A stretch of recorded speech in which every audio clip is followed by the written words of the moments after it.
Assalamualaikum warahmatullahi wabarakatuh. Bismillah, alhamdulillah, wassalatu wassalamu ala rasulillah, wa ala alihi wa sahbihi wa mawalah. Allahumma sholli ala Muhammad wa ala ali Muhammad.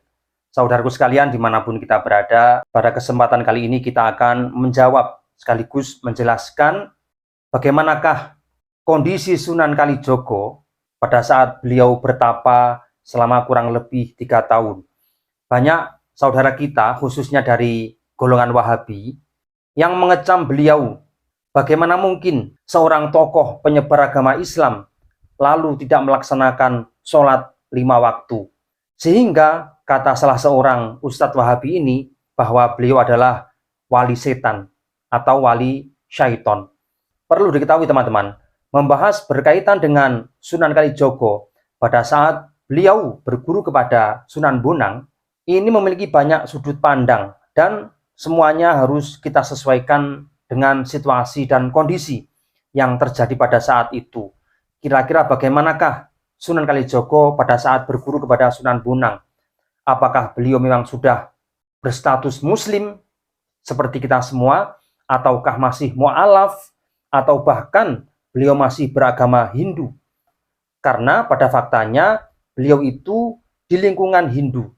Ayahnya, ibunya, pamannya, dan saudara-saudara yang lain itu memang hidup di lingkungan Hindu. Karena ayahnya juga bagian dari Punggawa atau pejabat kerajaan Majapahit yang pada saat itu mengikuti agama Hindu. Oleh karena itu, perlu kita bahas berkaitan dengan status Sunan Kalijogo pada saat beliau berguru kepada Sunan Bonang. Karena kalau tidak diluruskan teman-teman, nanti akan terjadi salah persepsi, salah pemahaman yang kemudian nanti masyarakat yang hidup di era kekinian mengecam kegiatan Sunan Kalijogo, padahal beliau dianggap sebagai tokoh terkemuka, tokoh terpandang, yaitu ulama yang ikut menyebarkan Islam di Pulau Jawa khususnya. Lalu apakah mungkin seorang ulama tidak menjalankan syariat Islam? Nah, sebelum kita bahas, kita telisik terlebih dahulu, siapakah Sunan Kalijogo? Saudaraku sekalian, Sunan Kalijogo lahir sekitar tahun 1400-an, tepatnya di Kabupaten Tuban, Jawa Timur, yang pada saat itu bagian dari wilayah Adipati di bawah kekuasaan Kerajaan Majapahit. Mungkin kalau kita samakan dengan sistem pemerintahan sekarang, bisa tergolong sebagai provinsi atau sebagai kabupaten. Nah, beliau ini lahir di lingkungan kaum ningrat dan terhormat. Ayahnya bernama Tumenggung Wilotikto, seorang bupati Tuban atau Adipati Tuban. Adapun ibu dari Sunan Kalijogo adalah Dewi Retno Dumila, dan istri Sunan Kalijogo adalah Dewi Nawangrum. Walaupun juga ada yang mengatakan dari sumber yang lain bahwa Sunan Kalijogo ini tidak hanya memiliki 1 istri, namun sekitar 3. Nah, dari beberapa istri tersebut yang paling terkenal dan populer yaitu Dewi Nawangrum. Nah, nama kecil dari Sunan Kalijogo yaitu Raden Sahid. Beliau juga memiliki beberapa nama, artinya memiliki julukan. Misalkan ada Lukojoyo, kemudian Syekh Malaya. Ini setelah beliau menjadi seorang ulama. Lukojoyo pada saat beliau masih muda. Kemudian juga biasa disebut dengan istilah Pangeran Tuban. Di samping itu ada julukan lain yaitu Kidalang Sidobrangti. Dan juga ada sebutan lain beliau yaitu Raden Abdurrahman. Tentunya nama-nama itu adalah nama lakop atau julukan yang disematkan kepada tokoh salah satu wali songo yaitu Sunan Kalijogo. Dari sisi lain, Sunan Kalijogo ini dianggap tokoh kontroversi. Di sisi lain, beliau ini bagian dari mujadid, yaitu banyak melahirkan inisiatif-inisiatif baru untuk menyebarkan agama Islam. Nah, ini semua jika kita mengacu pada sumber sejarah yang biasa berkembang di masyarakat atau sumber yang ada pada umumnya. Namun, ternyata ada versi lain berkaitan dengan asal-usul Sunan Kalijogo. Ada yang mengatakan beliau itu berasal dari Arab, yakni beliau itu perpaduan antara Arab Jawa. Dan jika diruntut dari silsilah nasabnya, silsilah garis keturunannya, beliau itu kakek buyutnya sambung hingga Sayyid Abbas bin Abdul Muthalib, yaitu paman dari Rasulullah Shallallahu Alaihi Wasallam. Namun walaupun seperti itu, kita juga tidak bisa memastikan secara jelas karena tidak ada sumber primer maupun sumber sekunder untuk menyatakan bahwa Sunan Kalijogo ini memang masih garis keturunan Sayyidina Abbas radhiyallahu anhu. Tapi ini hanya sinyalir atau dugaan dari beberapa ilmuwan berkaitan dengan nasab Sunan Kalijogo. Oleh karena itu, kita tidak boleh mengisbat atau menetapkan bahwa beliau bagian dari Bani Hashim. Saudaraku sekalian, Raden Syahid memiliki perjalanan hidup yang unik. Beliau ini mengalami fase kehidupan yang silih berganti dari waktu ke waktu, yang mungkin tidak dialami oleh tokoh-tokoh yang lain. Karena tokoh-tokoh yang lain misalkan dimulai dari Sunan Gresik, kemudian Sunan Ampel, dan putra-putranya yaitu Sunan Derajat, Sunan Bonang, kemudian Sunan Kudus, lalu Sunan Gunung Jati, pada saat kecil hingga dewasa, melalui fase kehidupan yang teratur, misalkan dari kecil belajar agama, hingga menguasai ilmu agama baru setelah dewasa, mereka berdakwah, seperti Sunan Kudus. Ini mengalami fase kehidupan seperti kita semua, dari kecil belajar ilmu nahwu, shorof, akidah, fikih, tafsir, hadis, dan sejenisnya, yaitu fan ilmu yang biasa dipelajari di pesantren. Sedangkan Sunan Kalijogo tidak mengalami fase seperti itu. Beliau ini fase kehidupannya aneh. Belajar ilmu tidak terstruktur dari bawah ke atas seperti pada umumnya. Nah, dari pengalaman itu, beliau juga mengalami pengalaman spiritual yang tidak lazim. Misalkan beliau harus bertapa yang dianggap kontroversi, misalkan bertapa hanya bersemedi tanpa melaksanakan sholat, dan ini menjadi pembahasan yang panjang karena memang tidak ada sumber data yang mengatakan seperti itu. Dan semua hanya berkiblat pada film-film yang sudah beredar di masyarakat. Nah, dengan kedewasaan psikologis dan spiritual yang dimiliki oleh Sunan Kalijogo, membuat Sunan Kalijogo lebih banyak berdakwah ke masyarakat dengan tetap menjaga budaya dari kearifan lokal. Misalnya memasukkan nilai keislaman di setiap seni dan budaya yang berkembang di masyarakat pada saat itu. Apakah itu berkaitan dengan seni tari, apakah berkaitan dengan seni tarik suara atau nyanyian, atau seni wayang. Wayang itu sebetulnya seperti drama, namun dijalankan hanya oleh satu orang yang disebut dengan dalang. Nah, beliaulah penggagas seni wayang ini. Jadi satu orang memerankan beberapa tokoh sekaligus. Namun sebetulnya wayang ini juga sudah ada sebelum Sunan Kalijogo berdakwah dengan menggunakan wayang. Tentunya wayang yang masih bernuansakan Hindu, yaitu di mana tokoh-tokoh pewayangan itu jika diruntut sampai ke atas, mereka semua penyembah dewa-dewa. Dan sampai hari ini memang tokoh-tokoh wayang itu juga bernuansa Hindu, namun sudah terjadi asimilasi dan akulturasi, yaitu perpaduan antara Islam, Jawa, dan Hindu menjadi satu. Sehingga dewa-dewa di situ oleh Sunan Bonang yang merupakan guru dari Sunan Kalijogo dinobatkan atau disamakan dengan malaikat, bukan Tuhan. Sedangkan oleh agama Hindu, dewa-dewa yang ada di pewayangan itu diposisikan sebagai Tuhan. Nah, ini yang membedakan antara dakwah melalui syariat dengan dakwah melalui kearifan lokal.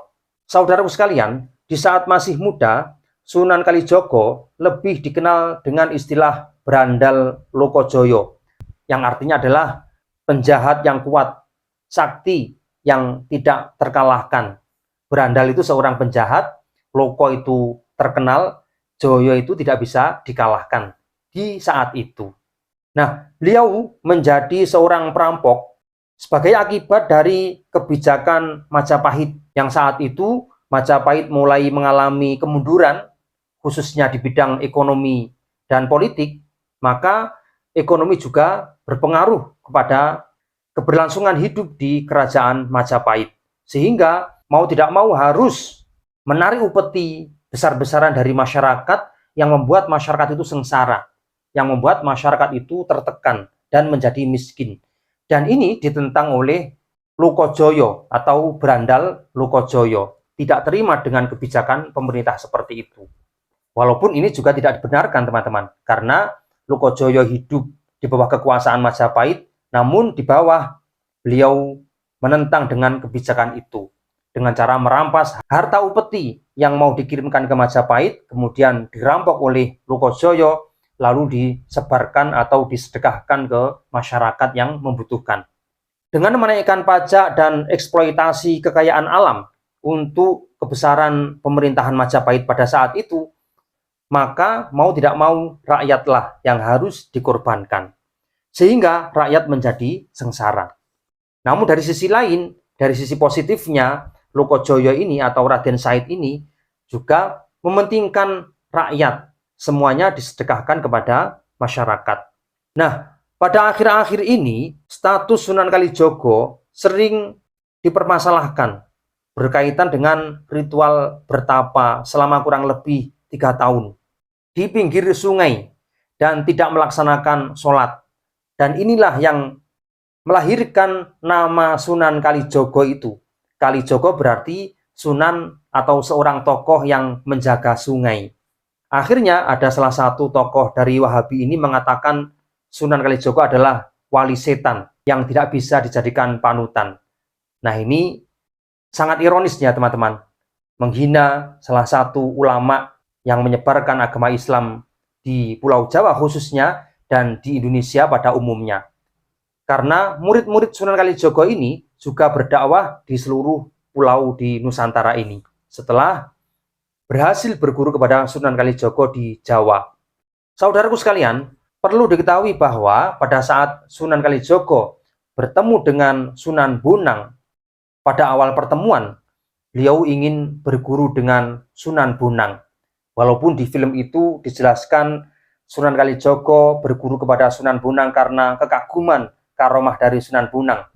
Nah, yang kita lihat jangan seperti itu teman-teman, tapi dari sisi lain, dari sisi fiqh dakwah atau fikih dakwah, di mana Sunan Bonang mampu menaklukkan seorang perampok, seorang penjahat dengan cara beliau sendiri. Nah, setelah Sunan Bonang berhasil menaklukkan atau menjinakkan Brandal Lokojoyo, yaitu Raden Said yang masih muda, lalu disitulah Sunan Bonang mulai memasukkan ilmu pengetahuan kepada Sunan Kalijogo yang tidak lazim, karena pembelajarannya tidak seperti santri pada umumnya. Santri pada umumnya ketika belajar kepada guru, dia diajari dari awal hingga akhir. Dari ilmu syariat, diajari bagaimana cara melaksanakan sholat, diajari bagaimana cara membaca Al-Quran. Namun Sunan Bonang tidak. Mengapa demikian? Karena Brandal Lokojoyo ini berbeda dengan santri yang lain. Brandal Lokojoyo ini sudah memiliki wadah spiritual sejak awal. Dan sisi lain, Brandal Lokojoyo ini tipe penentang, tidak percaya dengan apapun sebelum membuktikan sesuatu. Oleh karena itu, tidak perlu dan tidak dibutuhkan bagi Lokojoyo untuk belajar dari awal, misalkan membaca Al-Quran dari awal, sampai mempelajari ilmu-ilmu yang lain. Akhirnya Sunan Bonang mengajari Sunan Kalijogo dengan olah spiritual. Nah, disinilah letak kontroversi yang biasa dibahas oleh teman-teman kita sebelah, yaitu teman-teman yang memiliki paham fundamentalis. Perlu diketahui teman-teman, berkaitan dengan Sunan Kalijogo bertapa sebagaimana yang diperintahkan oleh Sunan Bonang, tidak ada satu sumber pun yang mengatakan apakah beliau di situ sudah berstatus muslim ataukah belum.